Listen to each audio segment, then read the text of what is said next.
Assalamualaikum warahmatullahi wabarakatuh. Waalaikumsalam warahmatullahi wabarakatuh. Innal hamdalillah nahmaduhu wa nasta'inuhu wa nastaghfiruh wa na'udzu billahi min shururi anfusina wa min sayyiati a'malina. May yahdihillahu fala mudilla lahu wa may yudlil fala hadiya lahu. Asyhadu an la ilaha illallah wa asyhadu anna Muhammadan abduhu wa rasuluhu. Qala Allah Ta'ala fil Qur'anil Karim, ya ayyuhalladzina amanu taqullaha haqqa tuqatih wa la tamutunna illa wa antum muslimun. Wa qala ya ayyuhan nasu taqu rabbakumul ladzi khalaqakum min nafsin wahidah wa khalaqa minha zawjaha wa bassa minhuma rijalan katsiran wa nisaa'a wattaqullaha alladzi tasaaluna bihi wal arham innallaha kana 'alaikum raqiba. Wa qala ya ayyuhalladzina amanu taqullaha wa qulu qawlan shadida yuslih lakum a'malakum wa yaghfir lakum dhunubakum wa may yuti'illaha wa rasulahu faqad faza fawzan 'azima. Amma ba'du, fa inna asdaqal haditsi kitabullah wa khairul hadyi hadyu Muhammadin wa syarrul umuri muhdatsatuha fa inna kulla muhdatsatin bid'ah wa kulla bid'atin dhalalah wa kulla dhalalatin finnar. Jamaah yang semoga senantiasa diberikan rahmat dan senantiasa pula diberikan berkah oleh Allah Subhanahu wa taala. Alhamdulillah, dalam kesempatan kali ini Allah memberikan kepada kita kenikmatan dan Allah melengkapinya dengan keberkahan. Keberkahan itulah yang menjadikan kita berkumpul di masjid ini. Tidak ada yang kita kerjakan semoga kecuali adalah semata-mata karena Allah. Arti berkah itu bukan hanya mencukupi, tetapi para salaf mengatakan bahwasanya arti berkah itu adalah ma tuzidukum fit ta'ah. Yang dinamakan berkah itu adalah perkara yang menambah ketaatan kamu di jalan Allah. Itulah yang berkah. Makanan yang berkah itu bukan makanan yang mencukupi saja, tetapi makanan yang berkah itu adalah makanan yang menambah ketaatan kita setelah kita mengkonsumsinya. Berarti makanan itu berkah. Umur yang berkah itu bukan umur yang sehat, tetapi adalah umur yang dimiliki oleh manusia yang menambah ketaatan di jalan Allah. Itulah yang dinamakan dengan umur yang barokah. Semoga Allah memberikan kepada kita kenikmatan dan keberkahan, disyukuri dengan ketaatan, karena harusnya setiap 1 rupiah membawa 1 ketaatan kita di jalan Allah. Itulah yang senantiasa kita syukuri ketika kita dimudahkan untuk melakukan ketaatan. Jamaah yang semoga dirahmati oleh Allah, kita hari ini akan membahas tentang tema yang menjadi salah satu syarat ibadah kita kepada Allah. Setelah sekian panjang kita melakukan perjalanan kajian secara maraton dalam setiap bulannya, membahas tentang bagaimanakah tanda-tanda ilmu yang benar dari ittiba. Maka kita mengetahui bahwasanya tanda ittiba'mu adalah ketika kamu tunduk. Tanda ittiba'mu kepada Rasul ketika kamu menggunakan hadis yang sahih. Dan tanda ittiba'mu adalah ketika kamu menggunakan pemahaman para sahabat, karena mereka lah orang yang mengetahui ketika Quran itu diturunkan. Itu sudah kita pelajari. Maka kita akan mempelajari syarat yang kedua dalam ibadah kita. Karena ternyata ibadah itu kalau kita ibaratkan dengan seekor burung, burung itu mempunyai 2 sayap. Tidak akan pernah terbang burung itu ke atas angkasa kecuali sayapnya itu dia miliki dengan sempurna dan sehat. Sayap yang kanan bergandengan dengan sayap kiri. Sama pula dengan ibadah. Ibadah itu tidak akan pernah dicatat oleh malaikat raqib, membuka pintu langit dan diterima oleh Allah, sampai orang-orang yang mereka beribadah mampu menyempurnakan syaratnya sebagaimana sayap bagi seekor burung. Sayap yang pertama atau syarat yang pertama adalah ittiba, dan syarat yang kedua adalah keikhlasan.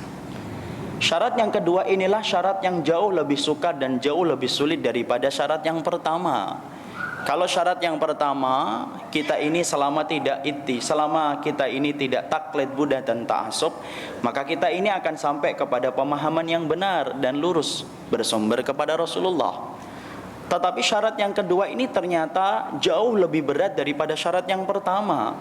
Karena sesungguhnya di antara persoalan yang difahami secara sulit dan sukar oleh para ulama terdahulu sampai hari ini adalah tentang permasalahan bagaimana menghadirkan niat yang ikhlas dalam kehidupan kita semata-mata karena Allah. Perhatikan bagaimana ucapan para ulama-ulama terdahulu ketika mereka itu menitik beratkan dan menjelaskan tentang ikhlas. Mereka katakan bahwasanya laisa hunaka syai'un asyaqqu ala nafsi ilal ikhlas. Mereka mengatakan bahwasanya tidak ada perkara yang paling berat aku kontrol, dan aku paling berat untuk mengamalkan kecuali adalah ikhlas. Karena sesungguhnya ikhlas itu tempatnya di hati, dan dia itu merupakan tempat yang selalu berubah-ubah. Terkadang ada orang yang melakukan sesuatu karena Allah, di awal mulanya ia melakukan kegiatan, tetapi di tengah-tengahnya itu bisa rusak.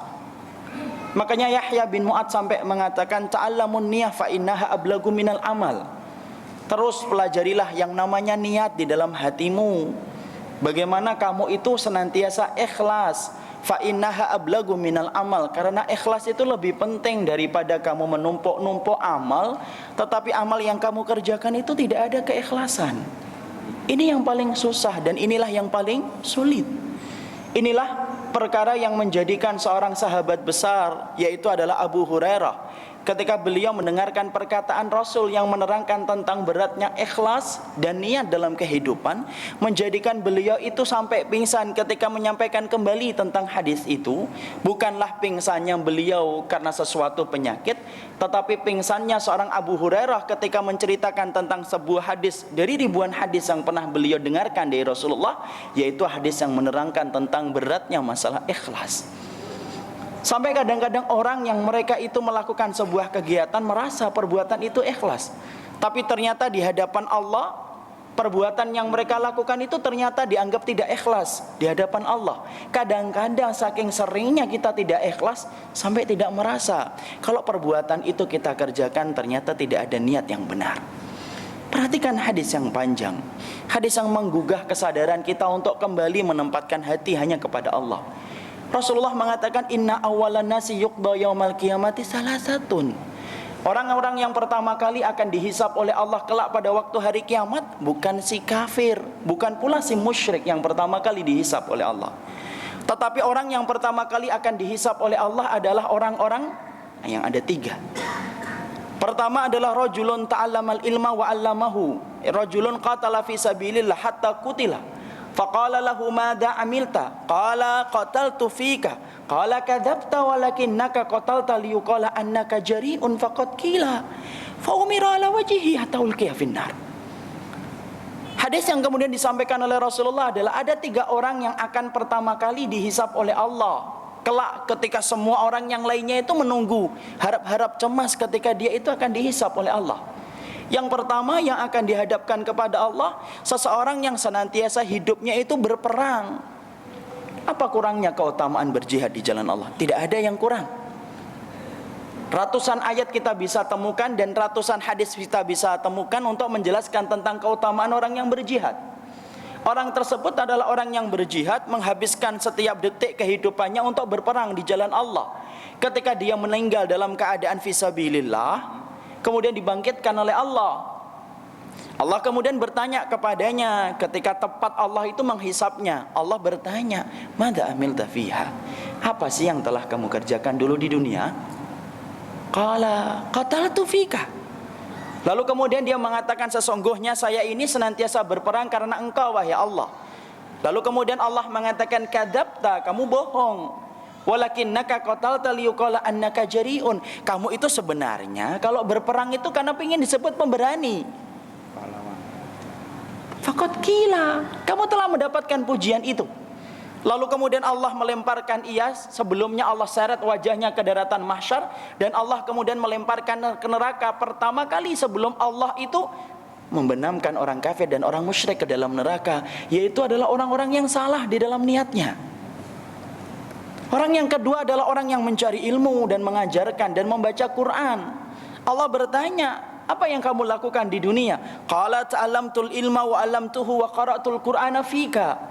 Saya ini ya Allah senantiasa belajar, senantiasa mengajar karena engkau, dan senantiasa saya membaca Quran itu karena engkau wahai Allah. Allah kemudian mendustakan dan mengatakan, kadzabta, kamu bohong, kamu dusta.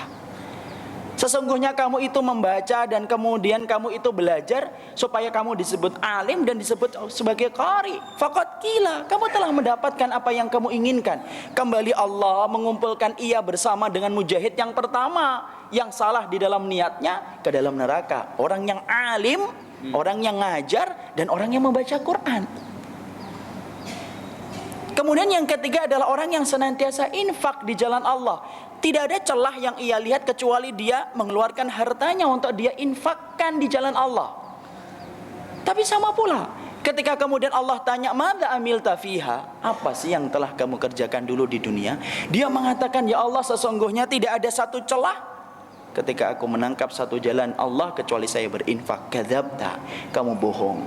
Sesungguhnya kamu itu berinfak supaya kamu disebut sebagai orang yang dermawan dan kamu telah mendapatkannya. Inilah kemudian hadis yang berat. Makanya kalau kita membuka dalam kitab apapun selalu dimulai bab yang pertama itu adalah bab niat. Kalau kita membuka kitab Thaharah, yang pertama bab niat. Kalau kita membuka kitab fikih, yang dimulai dengan niat. Bahkan ketika kita membuka kitab hadis sekalipun, bab pertama itu adalah bab niat. Kenapa masalah ini menjadi masalah yang besar? Karena sungguh di antara sebab tergelincirnya manusia untuk gagal mendapatkan surga itu adalah ketika mereka tidak pernah menghadirkan niatnya untuk dia lakukan satu ibadah semata-mata karena Allah. Akhirnya semua ibadah yang dia lakukan itu berantakan. Allah itu zat yang pantang menerima sebuah amal apabila amal yang dikerjakan oleh seorang manusia itu tercampur dengan niat selain Allah. Allah itu zat yang hanya menyukai perkara yang hanya dia tujukan kepada Allah. Jadi subhanallah, inilah yang kemudian membuat Abu Hurairah pingsan. Tidaklah beliau pingsan karena beliau merasa beratnya pengamalan tentang hadis ini. Karena berapa banyak terkadang diri kita itu yang tidak menyadari kelemahan hati kita.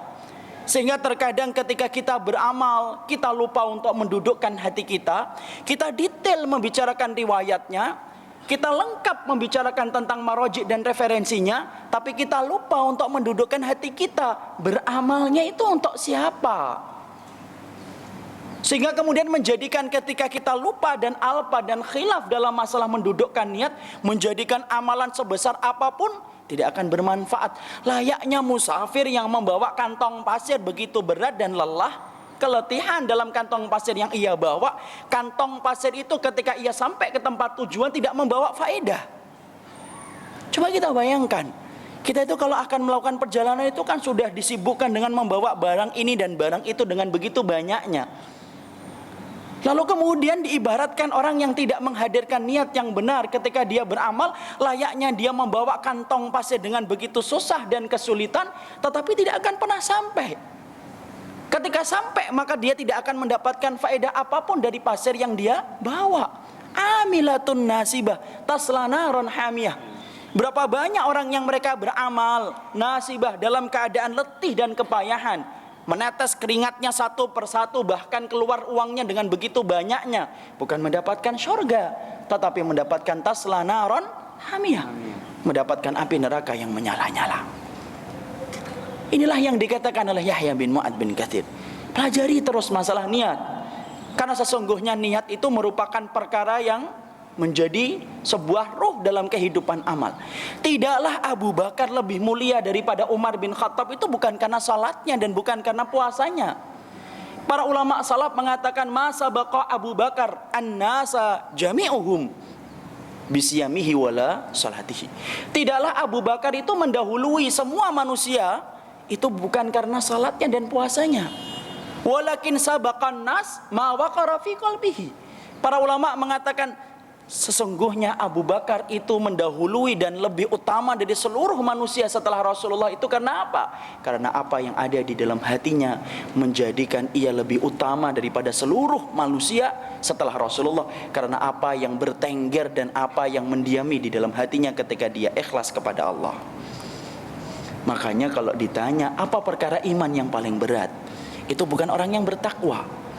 Apa derajat iman yang paling tinggi? Bukan orang-orang yang beriman, tetapi derajat yang paling tinggi dalam ketakwaan kita kepada Allah adalah orang yang ikhlas. Karena orang-orang ikhlas itulah yang mereka senantiasa akan Allah muliakan betul ketika dia memuliakan Allah dalam setiap gerakan langkah hidupnya. Ingat jamaah yang semoga dirahmati oleh Allah, di antara kenikmatan yang paling tinggi di surga itu bukan bidadarinya dan bukan makanannya. Kenikmatan yang paling tinggi di surga nanti adalah ketika seorang hamba itu diberikan izin untuk melihat wajahnya Allah ketika berada di surga.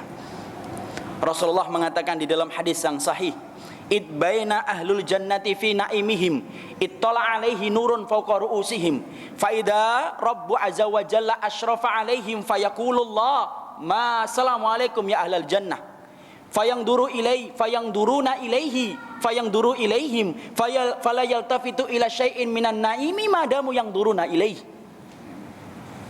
Rasulullah mengatakan kenikmatan yang paling puncak kelak di surga itu bukan bidadari dan bukan pula bidadaranya, tetapi kenikmatan yang paling tinggi yang akan didapatkan oleh seorang hamba ketika dia berada di akhirat adalah ketika dia diberikan izin oleh Allah untuk melihat wajahnya Allah.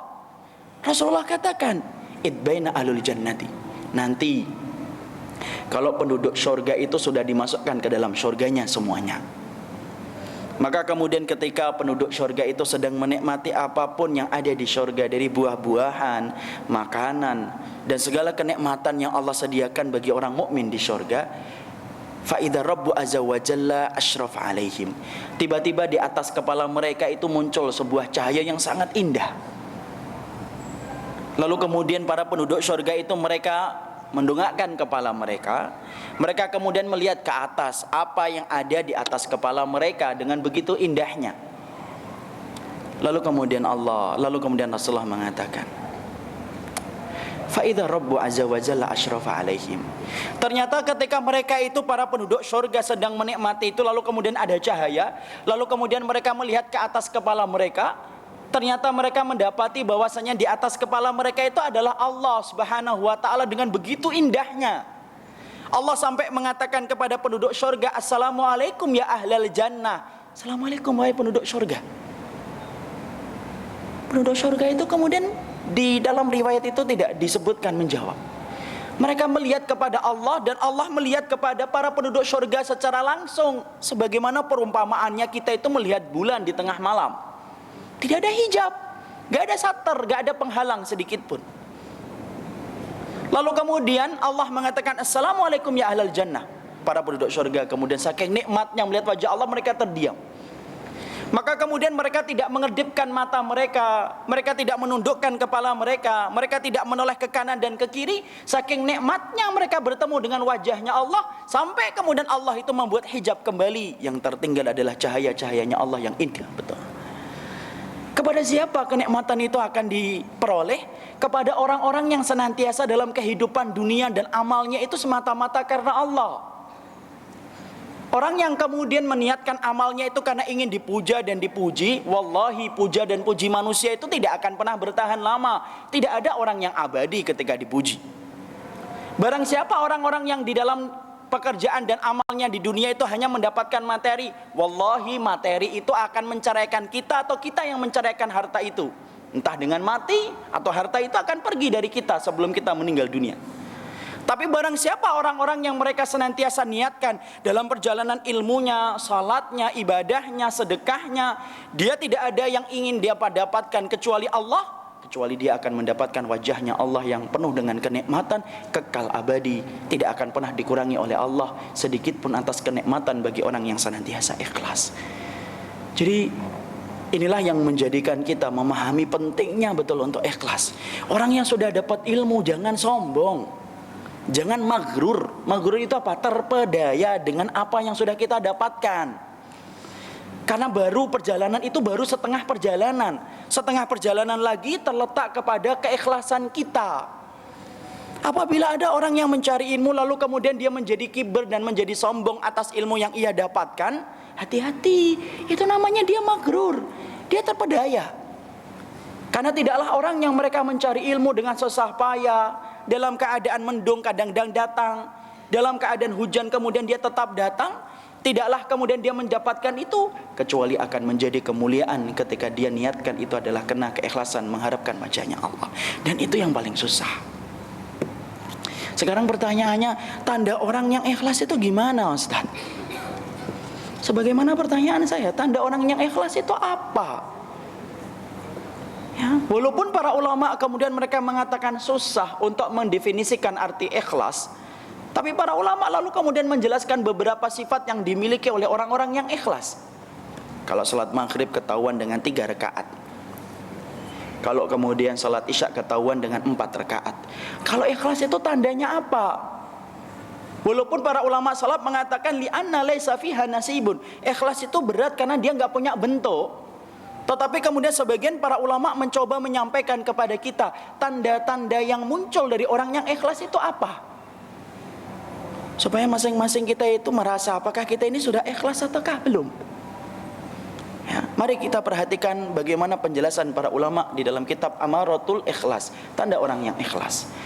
Tanda orang yang ikhlas itu ada beberapa macam. Yang pertama, tanda orang yang ikhlas itu adalah khaufuhum fil amal. Orang yang ikhlas itu tandanya adalah dia akan menjadi orang yang paling khawatir terhadap amal kebaikan yang ia kerjakan. Orang-orang yang ikhlas beda dengan orang munafik. Orang munafik adalah orang-orang yang mereka senantiasa ketika beramal 1 dan 2 amal ketaatan saja, itu menjadikan mereka itu sudah yakin mendapatkan surga. Saya sudah sholat kok, saya sudah puasa, saya sudah haji, saya sudah umroh, selesai. Lalu kemudian dengan itu dia merasa pasti mendapatkan surga. Itu bukan orang yang ikhlas. Orang yang ikhlas dikatakan oleh para ulama khaufuhum fil amal. Ketakutan mereka dan kekhawatiran mereka terhadap amal ibadah yang mereka kerjakan itu semakin besar. Jadi semakin banyak amal yang mereka lakukan itu diterima oleh Allah. Allah terima amal perbuatan yang mereka lakukan. Allah ganti setiap amal yang Allah terima dari mereka dengan ketakutan yang Allah berikan kepada hati mereka, supaya bertambah takut dan khawatir mereka terhadap amal ibadah itu. Orang yang ikhlas, kalau kita lihat para sahabat, subhanallah, para sahabat itu semakin banyak mereka beriman kepada Allah dan beramal, justru semakin takut dia kepada Allah. Khawatir jangan-jangan amal yang mereka kerjakan itu belum pasti mendapatkan surga. Rasa takut itu harganya mahal, betul. Karena ternyata terkadang kita itu tidak bisa untuk menghadirkan takut terhadap amal kita. Orang yang takut terhadap amalnya, dia tidak akan pernah mencukupkan yang wajib. Dia akan menambahnya dengan yang sunnah. Ketika orang itu khawatir bahwasanya amalnya itu belum tentu diterima, dia akan khusyuk berdoa kepada Allah supaya diterima. Sebagaimana khusyuknya doa Rasulullah kalau habis salat subuh, Allahumma inni as'aluka ilman nafi'an wa rizqan thayyiban wa amalan muttaqabbalan. Ya Allah, aku minta ilmu yang bermanfaat, rezeki yang barokah dan amal yang diterima. Padahal Rasulullah itu kata Aisyah, ghafarallahu laka ma taqaddama min dambika wa ma ta'akhkhara. Wahai Muhammad, Rasulku dan suamiku, engkau adalah orang yang telah dihapuskan dosanya yang telah lalu dan yang akan datang. Tapi Rasulullah itu tetap takut dan minta supaya amalnya itu diterima. Orang-orang yang kemudian berbeda dengan orang munafik. Orang munafik adalah orang yang mereka itu dibelit oleh jeratan iblis dan setan, supaya mereka itu senantiasa merasa cukup dengan apa yang mereka kerjakan dan merasa kurang terhadap dunia. Setan kan gitu. Setan itu membuat kita senantiasa merasa cukup dengan ibadah. 100 ribu, wah sudah gede ini, sudah jangan ditambah. Sudah sholat malam, oh sudah cukup, kamu itu sudah sholih. Belum tentu semua orang itu bisa sholat malam kayak kamu. Ketika umroh, oh sudah cukup ini, belum tentu semua orang itu bisa umroh kayak kamu. Syaitan senantiasa membuat kita itu merasa cukup dengan apa yang telah kita kerjakan dalam urusan-urusan akhirat. Beda dengan Allah. Allah itu ketika mendapati hati seorang hamba dalam keadaan ikhlas, kata Imam Ibnu Qudamah, Allah akan senantiasa menambah, mengganti setiap amal yang Allah terima dari dia. Allah ganti dengan rasa takutnya ia kepada amal yang ia kerjakan, sehingga dia tidak pernah berhenti untuk beramal dan berusaha menjalankan ibadah. Makanya Rasulullah itu ditanya oleh ibunda kita Aisyah. Ketika kemudian Aisyah itu menanyakan tentang surat Al-Mu'minun ayat 60. Walladzina yu'tuna ma ataw wa qulubuhum wajillatun annahum ila rabbihim raji'un.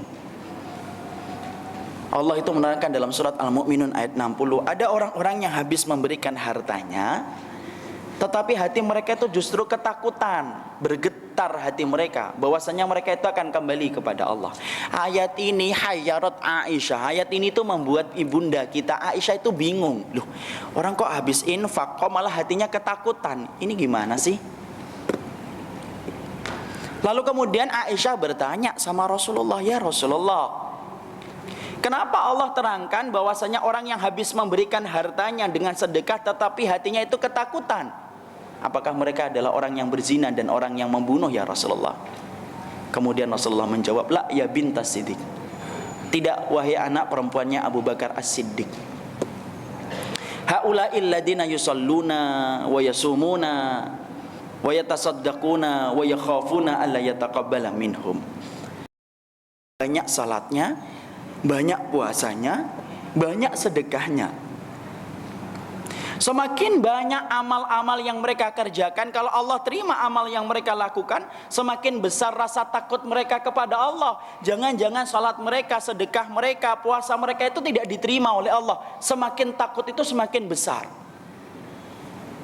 Dan perasaan khawatir dan takut itulah yang menjadikan seorang manusia itu senantiasa kemudian tidak pernah letih untuk melakukan amalan kebaikan. Lihat bagaimana orang saleh ketika mereka meninggal dunia. Abu Darda radhiyallahu anhu, ketika beliau itu meninggal dunia, sebelumnya itu meneteskan air mata terus-terusan. Ketika ditanya, apa yang kamu tangisi wahai Abu Darda? Sahibta Rasulullah, istrinya itu memberikan satu penenang kepadanya. Engkau adalah orang yang telah nemenin Rasul. Jangan khawatir, insya Allah kamu itu mendapatkan kebaikan dalam kehidupan akhiratmu. Tetapi apa yang kemudian dikatakan oleh Abu Darda?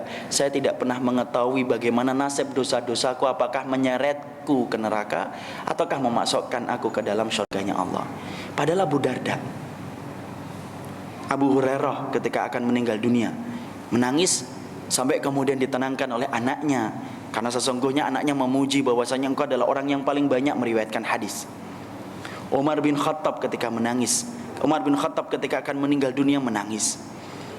Imam Bukhari ketika akan meninggal dunia sempat panas dan beliau kemudian sedih. Padahal ribuan hadis telah beliau hafalkan dan ribuan hadis beliau tuliskan dan menjadi sebuah ilmu yang sampai kepada kita sampai hari ini. Ternyata subhanallah, para ulama-ulama terdahulu semakin mereka tinggi ikhlasnya, semakin besar rasa takut mereka kepada Allah. Gak ada sahabat yang dijanjikan surga setelah Rasulullah memberitahukan surga lalu kemudian mereka itu tidur-tiduran. Kan gak ada. Rasulullah memberitahukan kepada Abu Bakar, wahai Abu Bakar, engkau adalah penduduk surga. Apakah setelah itu Abu Bakar kemudian tidur-tiduran? Enggak. Berkali-kali Rasulullah memberitahukan kepada Umar bin Khattab, ya Umar bin Khattab, innaka min ahlil jannah, sesungguhnya kamu itu termasuk dari penduduk surga. Apakah setelah itu kemudian Umar bin Khattab langsung, ya alhamdulillah, setelah itu kemudian dia istirahat untuk beramal? Tidak.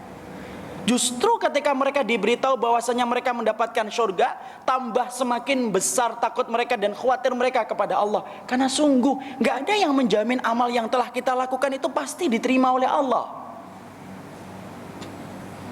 Siapa yang menjamin amal kita diterima oleh Allah? Tadi sholat subuh bapak-bapak, kita berjamaah masing-masing di masjidnya masing-masing. Siapa yang kemudian menjamin bahwasanya sholat jamaah yang tadi kita lakukan itu pasti diterima oleh Allah? Gak ada yang bisa menjamin. Tapi siapa yang diberikan rasa khawatir terhadap amal yang dia lakukan? Hanya orang-orang yang ikhlas, itulah yang dia kemudian khawatir. Makanya kemudian dia mencukupkan dengan ibadah-ibadah yang lainnya. Ustaz, apakah ini tidak suudzon sama Allah? Bukan, ini bukan suudzon sama Allah. Beda. Suudzon itu adalah ketika kita berprasangka yang buruk. Bagaimana dengan mendudukkan hadis Ustaz? Allah inda dhonni abdihi, Allah itu berserta dengan prasangka hambanya. Ini bukan prasangka, ini rasa khauf, rasa takut ketika kita beribadah kepada Allah. Layaknya kelas 3 SMA kalau mereka itu akan ujian. Anak kelas 3 SMA itu kalau mereka ujian itu gimana? Khawatir, takut kalau mereka itu tidak lulus ujian nasional. Kenapa? Nilainya, standarnya selalu bertambah tiap tahunnya. Orang yang pintar belum tentu lulus. Berita itu menyampaikan, oh ada orang pintar ini, pintar itu, ternyata nggak lulus. Studi mereka selama 3 tahun dipertaruhkan dalam 3 hari. Coba, apa yang mereka lakukan kalau mereka itu takutnya yang benar? Takut yang benar itu akan melahirkan sikap seorang siswa yang dia betul-betul belajar. Pak, saya minta kursus. Kenapa? Saya takut UN-nya nanti nggak lulus. Yang biasanya siang dia pakai untuk tidur, dia pakai untuk kemudian belajar. Yang biasanya tidur jam 9, dia akhirkan jam 11. Kenapa? Rasa takut mendorongnya dia untuk tambah belajar dan tambah belajar. Sama pula itu kiasnya dan analoginya dengan orang yang beribadah kepada Allah ketika dia ikhlas. Itu bukan prasangka buruk. Itu merupakan perasaan yang mendorong ketaatan kepada Allah itu menjadi lebih besar. Coba kalau kita ini senantiasa merasa amal kita itu pasti diterima oleh Allah, kita akan nyantai betul. Makanya kemudian seorang sahabat pernah mengatakan, kalaulah saya tahu ada satu amal yang aku lakukan itu diterima oleh Allah, saya itu pasti akan tenang. Karena kita nggak tahu, makanya kemudian kita dalam keadaan khawatir, dan khawatir itu yang kemudian kita tambah dengan beribadah dan beribadah. Bukan hanya mencukupkan yang wajib, tetapi memperhatikan yang sunnah. Itulah tanda yang pertama. Orang-orang yang ikhlas adalah orang-orang yang mereka senantiasa diberikan oleh Allah rasa takut dan khawatir di dalam hati mereka terhadap amal yang mereka telah kerjakan. Makanya yang kita lakukan adalah jangan pernah berhenti untuk berdoa supaya kita itu diberikan oleh Allah amal yang diterima oleh Allah. Kalau Nabi Ibrahim mencontohkan doa Rabbana taqabbal minna, ya Allah terimalah apa yang kami kerjakan. Padahal Nabi Ibrahim Khalilullah, kekasihnya Allah, itu saja masih meminta supaya beliau itu diterima amal ibadahnya. Apalagi kita, kekasihnya juga belum tentu, ibadah kita juga belum tentu diterima. Lalu kemudian kita merasa pasti diterima, berarti kita tidak memahami tentang jalan ibadahnya para nabi dan para orang-orang yang salih. Jadi tanda orang yang diterima amal ibadahnya oleh Allah dari orang yang ikhlas adalah Allah akan berikan kepada mereka sifat takut dan khawatir terus menerus terhadap amal yang mereka kerjakan. Jadi kalau ada orang yang merasa, Ustadz, semakin saya beribadah kok semakin saya takut, berarti benar, saya iri sama orang yang bisa semacam itu. Kalau ada orang yang merasa, ya Allah saya sudah merasa berilmu tapi kok tidak pernah cukup ya, semakin saya mencari ilmu semakin saya merasa bodoh, semakin saya nggak ngerti, semakin saya itu merasa banyak dosa. Itu prosesnya benar. Berarti Allah telah jadikan kebaikan hatinya dengan rasa khawatir. Khawatir itu mendorong ia untuk tambah taat kepada Allah. Beda dengan orang-orang munafik. Orang munafik itu orang yang paling santai memandang kehidupan akhiratnya. Yang terpenting saya sudah sholat, terus apa lagi? Yang penting kan saya sudah kemudian puasa Ramadan, terus apa lagi? Kemudian dia merasa cukup dengan itu. Paham minimalis dalam ibadah itu bahaya. Minimalis dalam sebuah rumah bagus dipandang dan mahal untuk dijual. Tapi minimalis dalam ibadah itu membahayakan betul. Kalau orang itu akhirnya mencukupkan dengan yang sedikit saja dan merasa dengan sedikit itu pasti memasukkan ke surga, berarti dia itu akan menjadi orang yang cepat bosan untuk beribadah dan cepat merasa puas ketika dia melakukan ketaatan di jalan Allah Subhanahu wa taala. Itu yang pertama. Yang kedua, yang diterangkan oleh para ulama adalah bahwasannya tanda orang yang ikhlas yang kedua adalah senantiasa menutupi amal kebaikannya. Sebagaimana perkataan salafus salih, dia tanda yang kedua senantiasa menutupi, menyembunyikan amal yang ia kerjakan. Kata salaf mengatakan, uktum hasanataka asyaddu min sayyiatika. Sembunyikanlah amal kebaikanmu sebagaimana kamu itu menyembunyikan amal keburukanmu dan aibmu. Kita ini coba kalau punya aib, kita sembunyikan atau tidak? Kita sembunyikan. Ada panu di sini, kita pakai kerah yang tinggi supaya panunya nggak kelihatan. Anak-anak SMP biasanya kita sering lihat itu. Kalau mereka punya jerawat, mereka potong itu plester, kemudian mereka tutupin itu dengan plester, ya tetap kelihatan itu adalah jerawat. Tapi itulah manusia, suka menutupi aib pada dasarnya. Para salaf kemudian mengatakan bahwasanya uktum hasanataka asyaddu min sayyiatika. Tanda orang yang ikhlas itu adalah dia senantiasa menutup kebaikannya sebagaimana dia itu menutup aibnya. Amalan rahasianya itu lebih banyak daripada amalan yang tampak di hadapan manusia. Ya?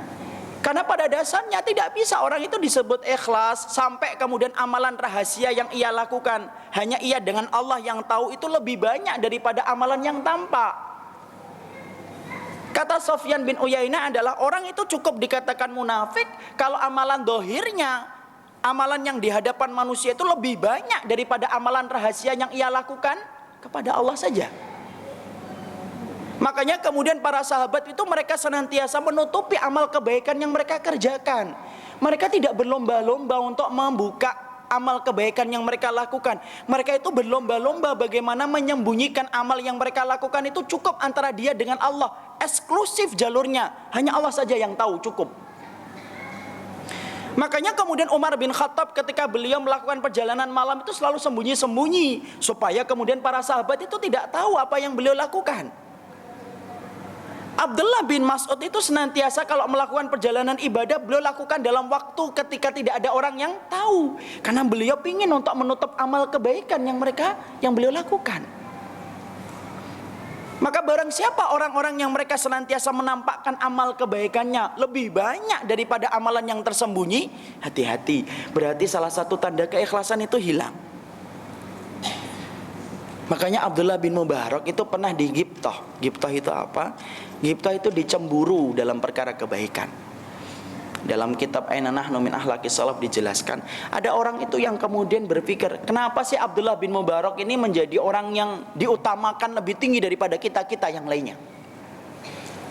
Orang tersebut akhirnya ngikutin itu Abdullah bin Mubarak, ngintil dia terus kepada Abdullah bin Mubarak untuk melihat apa yang dilakukan oleh Abdullah bin Mubarak.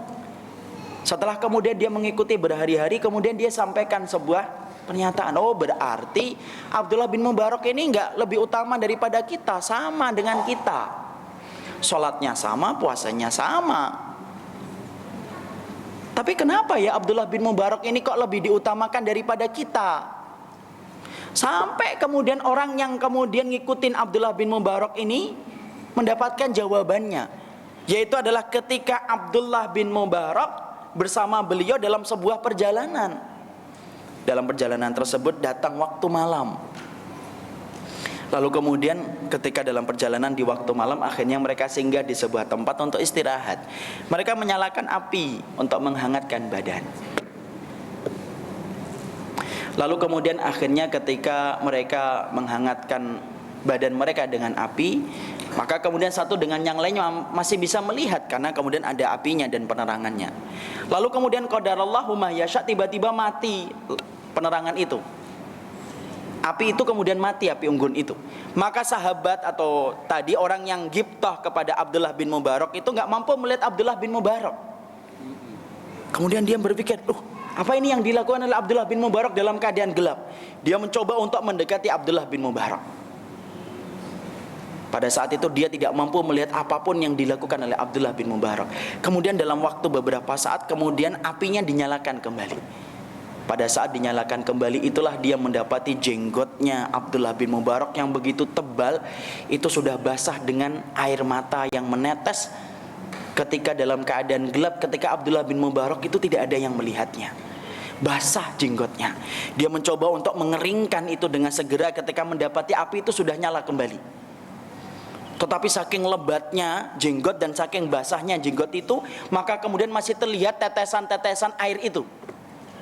Maka kemudian orang tadi mengatakan, semenjak saat itu saya tahu betul, oh ternyata Abdullah bin Mubarak itu lebih utama daripada kita, karena amalan yang ia sembunyikan itu lebih banyak daripada amalan yang nampak di mata kita. Ya, cucunya Rasulullah itu juga sama. Beliau itu senantiasa memberikan gandum ke setiap rumah fakir miskin setiap malam. Tidak ada yang tahu apa yang dilakukan oleh beliau kecuali ketika beliau telah meninggal dunia. Ketika beliau telah meninggal dunia, dibuka itu ketika akan dimandikan, di punggungnya ada garis hitam. Orang itu lalu bertanya, ya tasal, mereka bertanya, loh kenapa ini punggungnya hitam?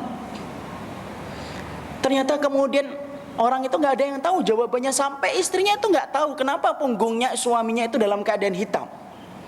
Sampai kemudian para fuqara yang ada di Madinah, mereka lalu kemudian mengucapkan perkataan, semenjak kematian Ali bin Husain ini, maka sesungguhnya kami tidak pernah lagi mendapati gandum yang biasa kami dapatkan di pagi hari yang dibagikan oleh seseorang yang tidak pernah kami tahu siapa orangnya. Dan baru ketahuan amalnya setelah ia yang memberikan gandum itu meninggal. Dan ketika akan dimandikan, bekas dari gandum yang dia pinggul dengan punggungnya itu membekas hitam di punggungnya. Subhanallah.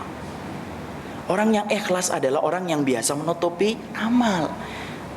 Karena sesungguhnya Bapak dan Ibu, ketika kita menceritakan amal, kita khawatir betul bahwasanya amal itu akan menjadi sebuah perkara yang menghancurkan amal yang kita lakukan. Karena menjaga hati itu susah. Makanya kadang-kadang kalau saya melihat ada status yang bermacam-macam itu saya sedih. Sedihnya apa? Apakah kita mampu tidak menjaga amal kita? Juz 22, Juz 30, Juz 30. atau kemudian sedang menceritakan apapun, amal itu tidak perlu untuk disampaikan. Tetapi amal itu cukup hanya kita dengan Allah. Karena Allah itu paling suka ketika sebuah amal itu yang mengetahuinya itu Allah. Sama-sama berzikir, tapi kalau yang satu berzikir dalam keadaan tidak diketahui orang, maka sesungguhnya Allah lebih senang kepada orang yang berzikir hanya Allah yang tahu. Dzakarallahu khalian fafadat ainahu. Termasuk di antara orang yang akan diberikan naungan oleh Allah ketika tidak ada naungan kecuali dari Allah, yaitu orang yang berzikir sendirian, nangisnya itu nggak ada yang tahu, mengalir air matanya, hanya Allah yang tahu ketika ia menangis. Itu yang Allah kemudian akan muliakan dan Allah akan berikan perlindungan. Sama-sama infak, Allah lebih muliakan orang yang infak dengan tangan kanannya, tangan kirinya tidak tahu. Itu perumpamaan sampai orang yang terdekat dengan kita itu kalau bisa gak perlu tahu apa yang kita lakukan dalam ketaatan. Karena biasanya yang bisa menjadikan kita terasah hatinya itu kapan? Yaitu adalah ketika kita banyak beramal ketika sendirian. Kalau ada orang yang mengatakan, Ustadz, kalau kita ingin menjadikan hati kita terasah dalam kebaikan itu gimana? Pertama, baca Quran. Yang kedua, sering-sering latihlah hati kita untuk banyak beramal ketika tidak ada orang yang kenal dengan kita dan tidak ada orang yang tahu tentang kita. Biasanya kan sebaliknya, nafsu itu akan mendorong kita beramal ketika ada ikhwan teman kita satu pengajian ada. Kita itu akan beramal ketika kita merasa ada teman yang kemudian mengenal kita. Tapi kita ini akan menjadi drop semangatnya ketika kita dalam keadaan sendirian. Makanya kemudian diterangkan oleh Imam Ibnu Qudamah, tanda yang kedua orang-orang yang mereka ikhlas itu apa? Amalan rahasia mereka itu lebih banyak daripada amalan yang tampak. Sehingga kemudian itulah nampak betul bagaimana tanda orang yang ikhlas. Ya. Jadi ini poin yang kedua ini menjadikan kita untuk senantiasa kemudian beramal betul, bagaimana kemudian kita beramal di waktu kesendirian kita. Masih ada 3 sifat sebenarnya, tapi qadarallahu ma yasha, waktu saja yang kemudian membatasi. Ya, saya betul-betul minta maaf karena keterbatasan waktu ini. Tapi setidaknya kita ini belajar 2 perkara dulu sebelum nanti kita akan kaji dan kita akan teruskan kembali tentang sifat ini. Tanda keikhlasan kita yaitu adalah ketika kita menjadi orang yang senantiasa khawatir terhadap amal kita. Dan tanda ikhlas kita adalah ketika kita senantiasa banyak amalan-amalan rahasia kita lebih banyak daripada amalan-amalan yang zahir. Tapi saya ingatkan yang kedua ini, apakah semua amal itu bisa disembunyikan? Tidak bisa disembunyikan semuanya. Ada amalan-amalan yang harus tampak. Contohnya apa? Orang yang muadzin. Orang yang muadzin ya harus nampak. Enggak mungkin orang adzan kemudian kita nyari mana yang orang yang adzan. Dia sembunyi Ustadz, enggak bisa. Atau kemudian sholat berjamaah. Sholat berjamaah itu juga harus nampak. Kenapa antum enggak berjamaah di masjid? Laki-laki kan wajib berjamaah. Saya bersembunyi aja. Itu salah. Ada amalan-amalan yang harus nampak dan amalan-amalan yang bisa untuk disembunyikan. Kalau amalan itu harus nampak, ya harus nampak. Berarti harus dikerjakan secara. Nah, bagaimana kalau kita menjaga hati kita supaya ikhlas? Bagaimana kemudian supaya hati kita senantiasa hangat di dalam keikhlasan? Insya Allah nanti akan kita kaji dalam pertemuan kita berikutnya. Semoga Allah memberikan kepada kita ittiba dan memberikan kepada kita sikap dan ikhlas. Wallahu a'lam bishawab.